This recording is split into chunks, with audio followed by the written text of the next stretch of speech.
कधी तुम्ही गरम मिठावर रताळे ठेवून रताळ्याची ही रेसिपी बनवली का? नक्कीच बनवली नसेल तर आज बनवा.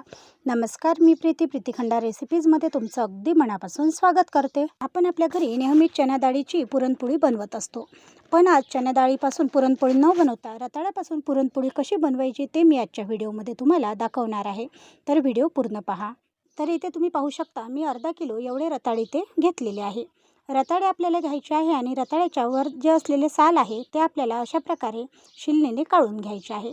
तर इथे मी पूर्ण जे रताळे होते त्याचे साल इथे काढून घेतलेले आहे. रताळ्याचे साल इथे काढून झालेले आहे. आता हे जे रताळे आहे तुम्ही कुकरमध्ये सुद्धा उकळून घेऊ शकता, पण जर आपण कुकरमध्ये हे रताळे उकळून घेतले तर ते आसट बनण्याची शक्यता असते किंवा खूप असे सैल बनतात आणि त्याचं पुरण जे आहे ते घट्ट बनत नाही. म्हणून आपल्याला काय करायचं, तर आपल्याला एक इथे कढई घ्यायची आहे. कढई गरम होऊ द्यायची आहे आणि त्याच्यावर घालायचं आहे मीठ. मीठ घातल्यानंतर आता आपण हे जे रताळे आहे हे या मिठावर अशा प्रकारे बघा आपल्याला ठेवून द्यायचे आहे. तर इथे मीठ आपलं गरम झालेलं आहे आणि आता हे जे रताळे आहे ते आपण अशा प्रकारे बघा मिठावर ठेवून द्यायचे आहे. रताळे मिठावर ठेवायचे आहे आणि याच्यावर झाकण ठेवून आपल्याला फक्त 15 मिनटं मंद आचेवर हे रताळे छान असे शिजून घ्यायचे आहे. तर इथे तुम्ही बघू शकता 15 मिनटं हे जे रताळे आहे ते मी अशा प्रकारे झाकण ठेवून शिजून घेतलेले आहे. आणि इथे तुम्ही बघू शकता रताळे मस्त असे आपले शिजलेले आहे आणि या रताळ्यामध्ये छान अशी वाफसुद्धा दाटलेली आहे. कढईमधून आपल्याला हे रताळे अशा प्रकारे बघा काढून घ्यायचे आहे. काढून घ्यायच्या आधी एक वेळा चमच्याने चेक करायचं आहे की रताळे छान असे शिजले की नाही. तर तुम्ही इथे बघू शकता, मी जेव्हा चमच्याने चेक केलं तर आपले रताळे छान असे इथे शिजलेले आहे. आता एक चम्मच घ्यायचा आहे किंवा अशा प्रकारे जर आपल्याकडे चिमटा असेल तर त्या चिमट्याने सुद्धा आपण हे रताळे अशा प्रकारे बघा काढून घ्यायचे आहे. रताळे काढायचे आहे आणि थोडंसं रताळ्याला आपल्याला हलवून घ्यायचं आहे, जेणेकरून त्याला लागलेलं जे मीठ आहे ते पूर्णतः निघून जाईल. रताळे आपल्याला मॅश करून घ्यायचे आहे आणि एका कढईमध्ये अशा प्रकारे हे रताळे आपल्याला टाकून घ्यायचे आहे. रताळे टाकायचे आहे आणि अशा प्रकारे चमच्याने पूर्णतः मॅश करायचं. मॅश केल्यानंतर आता आपल्याला याच्या दुप्पट एवढी साखर लागणार आहे. तर इथे मी अर्धा किलो रताळे घेतलेले होते आणि अर्धा किलो रताळ्याचा 1 ते 1.5 वाटी एवढा गर झालेला आहे. तर 1 ते 1.5 वाटी गराला मोठी 1 वाटी मी इथे साखर घेतलेली आहे, कारण आपण पुरण बनवत आहोत आणि पुरण हे छान असं गोड झालं तेव्हाच त्याची जी पोळी असते ती मस्त अशी चविष्ट लागते. तर आता बघा, तुम्ही जर इथपर्यंत व्हिडिओ पाहत आला असाल, व्हिडिओला लाईक केलं नसेल तर एक लाईक करा. चॅनलवरती नवीन असाल, सबस्क्राईब केलं नसेल तर सबस्क्राईब करायला विसरू नका.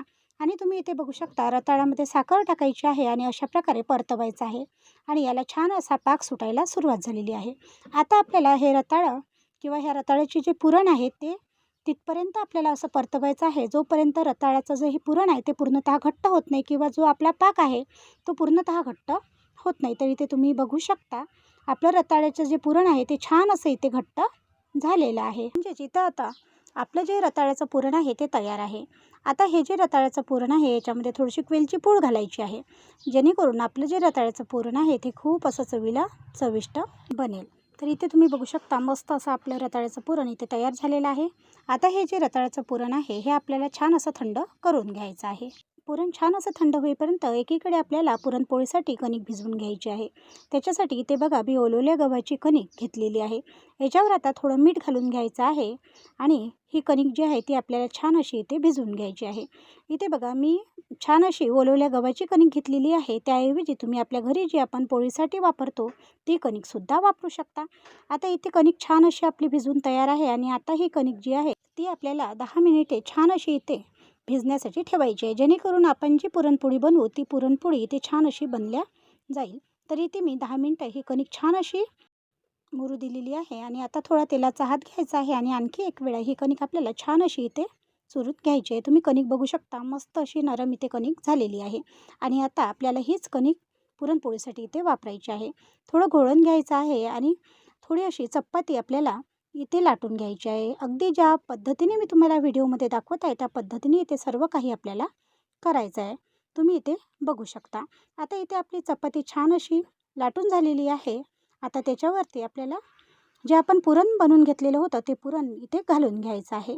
पुरण घातल्यानंतर आता उरलेली जी चपाती आहे ती आपल्याला अशा प्रकारे याच्यावर दुम्मट पाडायची आहे. चपाती दुम्मट पाडायची आहे आणि आता एक इथे छान अशी काट्याची वाटी घ्यायची आहे. काट्याची वाटी घ्यायची आणि उरलेला जो काटा आहे तो आपल्याला अशा प्रकारे बघा काढून घ्यायचा आहे. आपण अशी काठ्याची वाटी घेतली आणि ते थोडी प्रेस केली की एक्स्ट्रा जो भाग आहे तो भाग निघून जातो. आता याच्यावर थोडं घोळून घ्यायचं आणि ही जी आपली पुरणपोळी आहे, ही पुरणपोळी हलक्या हाताने आपल्याला अशा प्रकारे बघा पातळ अशी लाटून घ्यायची आहे.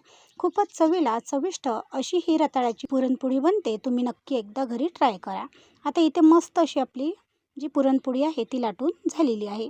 एकीकडे मी तवा छान असा गरम करायला ठेवलेला आहे. ही पुरणपोळी आपल्याला अशा प्रकारे बघा तव्यावर टाकून घ्यायची आहे आणि गॅसचा पॉवर थोडा मोठा करायचा आहे.